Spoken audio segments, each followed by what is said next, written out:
आल्याशिवाय नाही, अशी ठाम प्रतिक्रिया संदीप क्षीरसागरांनी आज मीडिया समोर मांडली. कारण की बोलवलंच आलेलं नाहीये. आणि ज्या पद्धतीने सुनेत्रा वहिनी फक्त आपल्याच पक्षाच्या माध्यमातून भूमिका मांडतायत.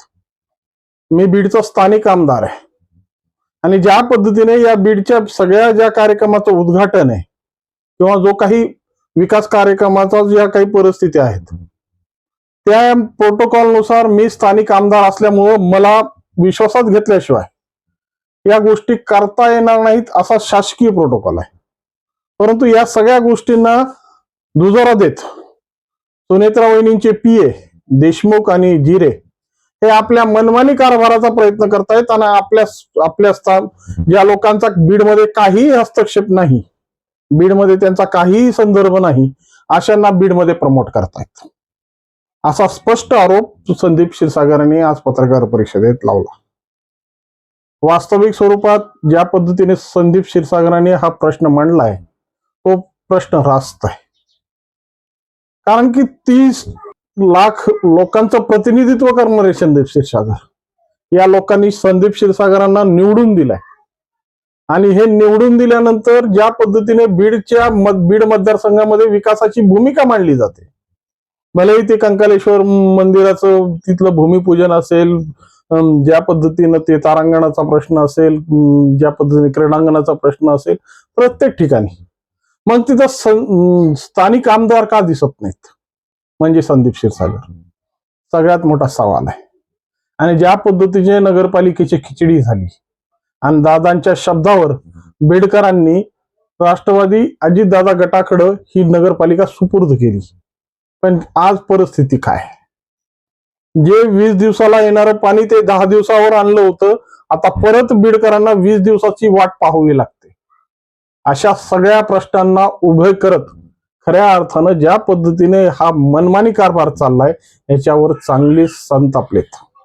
आणि नेमकं ही संताप आणखीन कोणत्या कोणत्या गोष्टीसाठी आहे आणि नेमकी ही भूमिका का केली जाते या संदर्भातच विश्लेषण करण्यासाठी आज मी तुमच्या समोर आहे.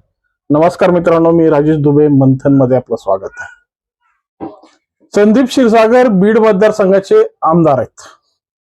शरदचंद्र पवार या राष्ट्रवादीतून ते निवडून आलेत, पक्षाकडून निवडून आलेत. जनतेने विश्वास दाखवलाय, 3 लाख लोकांचं प्रतिनिधित्व करतायत. आणि सध्या वहिनी साहेबांच्या ज्या दौऱ्यामध्ये, त्या मागच्याही दौऱ्यामध्ये, आजच्याही दौऱ्यामध्ये संदीप क्षीरसागरांना कसलंही निमंत्रण देण्यात आलेलं नाहीये किंवा बोलवण्यात आलेलं नाही. म्हणजे स्थानिक आमदाराला बाजूला करून आपल्या पक्षाची नीती वापरण्याचा प्रयत्न सुनेत्रा वहिनीकडून केला जातोय का, असाच खडा सवाल आज संदीप क्षीरसागरांनी आपल्या पत्रकार परिषदेमध्ये मांडला. वास्तविक स्वरूपात ही सत्य भूमिका आहे. शेवटी पक्ष कोणता आहे, परिस्थिती कोणती आहे आणि मतदारसंघ कोणता आहे हे निश्चितपणे लक्षात घेतलं पाहिजे. भलेही आपल्या विरोधी वाकावरचा जरी आमदार असेल तर स्थानिक आमदार जर तो असेल तर त्याला विश्वासात घेणं हे पालकमंत्र्याचं आद्य कर्तव्य आहे. कारण की सुनेत्रा वहिनी कोणत्या पक्षाच्या पालकमंत्री नाही आहेत, त्या बीड जिल्ह्याच्या पालकमंत्री आहेत.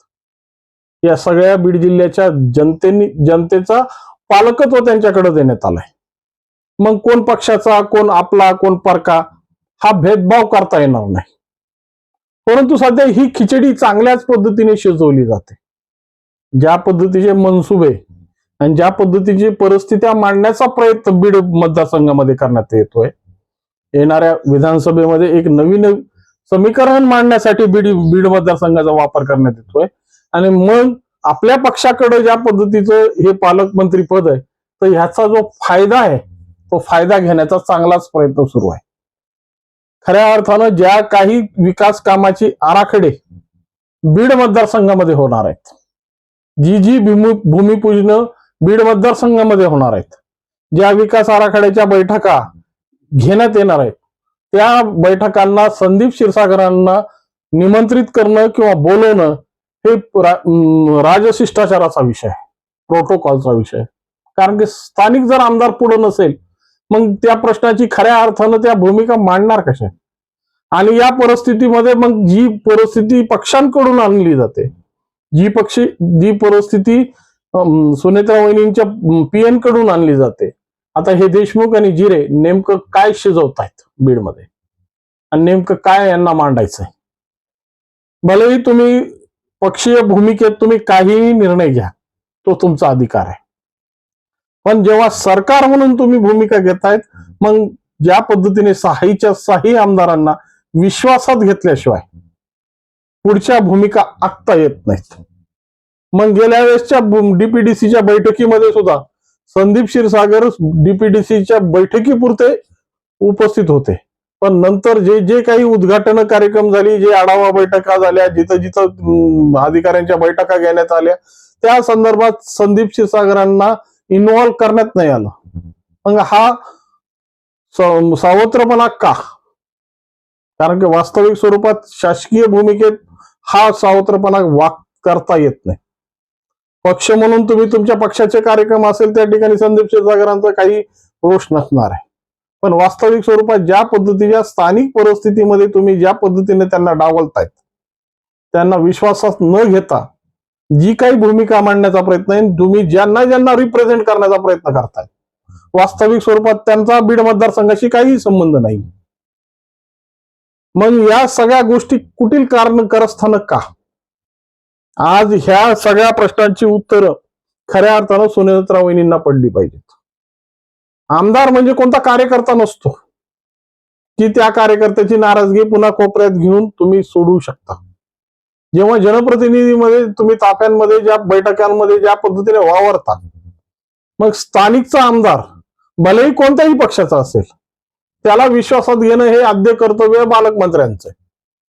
मग या सगळ्या खिचडी शिजवण्याच्या मागे काय समीकरण आहेत, आणि जे समीकरण मांडायची होती, दादांनी जे जे शब्द देऊन ज्या ज्या परिस्थित्या मांडल्या, त्या परिस्थितींची आज अवस्था काय? बीडच्या जनतेने एवढा मोठा कौल देऊन बीडची नगर परिषद दादांच्या विश्वासावर राष्ट्रवादीकडे सुपूर्द केली, पण आज त्याची काय अवस्था आहे? 11 नगरसेवकांनी वेगळी चूल मांडली. या पद्धतीची बोगस बिलं उचलण्याचा जो प्रकार समोर येतोय, असा आरोप लावला जातोय, तोही आज ऐरणीवर आहे. तसं तर नगर परिषदेमध्ये ज्या पद्धतीचे मनमानी ठराव आपल्या पद्धतीने घेण्याची परिस्थिती कशी ऐरणीवर आली, आणि सगळ्या बीड जिल्ह्याने ते चित्र डोळ्याने बघितलं. शेख निजाम यांनी ज्या पद्धतीच्या भूमिका मांडत घनकचरा व्यवस्थापनाचा जो ठराव आहे, तो आपल्याच नगराध्यक्षांच्या कॅबिन मध्ये बसून घेतला आणि त्याच्या पद्धतीनं त्यांनी आपली भूमिका मांडण्याचा प्रयत्न केला. पण या सगळ्या नगरसेवकांनी मिळून, राष्ट्रवादीचेच नाही तर सत्ताधारी आणि विरोधक या सगळ्या नगरसेवकांनी मिळून हा प्रयत्न हाणून पाडला. मग अशा भूमिकेत जर वहिनी हा सगळा कारभार चालत असेल, आणि या परिस्थितीत बीडच्या जनतेची जी विश्वसनीयता तुमच्यावर अवलंबून आहे, मग अशा पद्धतीने तुमच्या पीएनच्या माध्यमातून अशा कुटील कारवाया करून जर बीड जिल्ह्याची भूमिका नासवायची का, हाच प्रश्न आता समोर येतोय. कारण की प्रश्न ज्या पद्धतीनं अजितदादांनी शब्द दिले, बीडची बारामती करू, बीड जिल्ह्याची कायाकल्प करू, बीड जिल्ह्याचे अनेक प्रश्न जे ऐरणीवर घेण्यासाठी दादा आग्रही होते. मग या सगळ्या स्वप्नांना या पीएनच्या कारवायांमुळे काय तुम्ही मातीमोल करणार आहेत का? आणि पीएनना असा इंटरेस्ट का निर्माण झाला, आणि या पीएनची ही छक्के पंजे करण्याची परिस्थिती का निर्माण झाली? का असं वाटतंय की यांना या परिस्थितीमध्ये या भूमिका मांडल्या पाहिजे? खराच संशोधनाचा विषय आहे. आणि संदीप क्षीरसागरांनी ज्या भूमिका मांडल्यात, बोलवणं आल्याशिवाय नाही, वास्तविक परिस्थितीमध्ये तेच आहे. आमदार आहेत, आमदाराच्या भूमिकेत राहणार. ज्या पद्धतीने या विकास कामांची जी काही रूपरेषा आखली जात असेल, त्या ठिकाणी ज्या पद्धतीच्या एजन्स्या काम करत असतील, मग त्यांना त्यांचा संवैधानिक अधिकार आहे ना, त्याला कशा पद्धतीनं कारवाईत करायचा. पण या सगळ्या गोष्टी जर विश्वासात घेऊन एकमेकाच्या भूमिकेतून जर ह्या सगळ्या गोष्टी साकारण्यात आल्या, तर जिल्ह्याचंही कल्याण होईल, बीड मतदारसंघाचंही कल्याण होईल, आणि परिस्थिती ही बदलायला वेळ लागणार नाही. परंतु ज्या पद्धतीच्या भूमिका राजकीय डावपेचाचा करून फक्त मतदारसंघावर डोळा असेल, तर ही गोष्ट म्हणजे कुठंही पचनी पडणार नाही. कारण की शेवटी कर्तृत्वाला महत्व असतं, संघटनात्मक कामाला महत्व असतं. फक्त बोलाची कडी आणि बोलाचा भात करून या सगळ्या गोष्टी चर्चेवर येत नाही. ज्या पद्धतीने नगरपालिकेची अवस्था झाली त्याच पद्धतीची बीड मतदारसंघाची किंवा बीड जिल्ह्याच्या परिस्थितीची होऊ नये. आणि ज्या पद्धतीने या सगळ्या गोष्टी शिजवण्यासाठी ज्या पद्धतीची परिस्थिती निर्माण केली जाते, मग ज्या पद्धतीने आमदारांना बाजूला केलं जातं आणि ज्यांना नको त्यांना पुढे करण्याचा प्रयत्न या पीएनचा आहे, मग ह्या सगळ्या गोष्टी वहिनींना दिसत नाहीत का? वहिनींनी डोळे झाक केली? या सगळ्या प्रश्नांची उत्तरं खऱ्या अर्थानं बीड जिल्ह्याच्या जनतेला मिळाली पाहिजेत.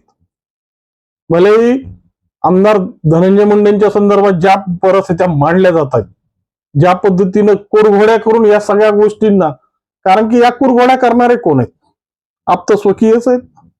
एकमेकांच्या पाया खालची सतरंजी ओढण्यात जो इंटरेस्ट एकमेकांच्या बद्दल निर्माण झालाय आणि त्याचीच परिणिती आहे आज बीड जिल्ह्याला नेतृत्व राहिलेलं नाही. कारण की या सगळ्या गोष्टी ज्या पद्धतीने पचवण्याच्या नादात आणि स्वतःच कर्तृत्व सिद्ध करण्याच्या नादात ज्या पद्धतीने जिल्ह्याची मुठमाती केली आहे आणि संजय शिरसाटांनी तर स्पष्ट आरोप लावलाय की आज बीडची जी परिस्थिती निर्माण झाली ही फक्त पुढाऱ्यांमुळे निर्माण झाली, जनप्रतिनिधींमुळे झालेली. मग या सगळ्या गोष्टींना ही अशी दाखले जर याला पूरक करत असतील, अशा दाखल्यांमुळे बीडच्या परिस्थितीला कशा पद्धतीनं वेगळं केलं जात आहे हे जर सिद्ध करत असतील तर खऱ्या अर्थानं विचार करणं गरजेचं आहे. आणि पालक म्हणून तर विशेष करून विचार करणं गरजेचं आहे की या सगळ्या गोष्टी का केल्या जातात. हे समीकरण हे ज्या पद्धतीने मांडून आणि जी काही भूमिका मांडून या भूमिका जनतेच्या मनात उतरणाऱ्या नाहीयेत. जनतेच्या मनात एक कर्तृत्व उतरतं, तुमची स्वयंसिद्धता उतरते. फक्त जर आयत्या पिठावर रेगोट्या मारून जर खऱ्या अर्थानं जनप्रतिनिधित्व करता आलं असतं तर असे खूप खूप काही होते ना. परंतु ह्या सगळ्या गोष्टी कशा पद्धतीनं जनता बाजूला करते आणि कर्तृत्वाला शेवटी कार्यसिद्ध करते हे आपल्याच डोळ्याने आपण पाहिलंय. त्यामुळं या भूमिका फार महत्वाच्या आहेत. भलेही संदीप क्षीरसागर राष्ट्रवादी शरदचंद्र पवार गटाचे आमदार असतील, त्या पक्षाकडून निवडून आले असतील, पण जनता शेवटी बीड मतदारसंघ आहे हे विसरता कामा नये. आणि शेवटी त्यांनी जी खंत व्यक्त केली त्या खंतचा खऱ्या अर्थानं विचार करून या सगळ्या भूमिकेशी संदीप क्षीरसागरांना जोडणं हे पालकांचं आद्य कर्तव्य आहे. त्यामुळं पालकमंत्री या नात्यानं ही भूमिका ज्या पद्धतीने संदीप क्षीरसागरांनी मागितली याची खरी परिस्थिती मांडली गेली पाहिजे. याबद्दल तुम्हाला काय वाटतं? याबद्दल तुमच्या काय भूमिका आहेत? कॉमेंटच्या माध्यमातून कळवा. आणि व्हिडिओ आवडला असेल तर लाईक, शेअर आणि सबस्क्राईब करायला विसरू नका. नमस्कार.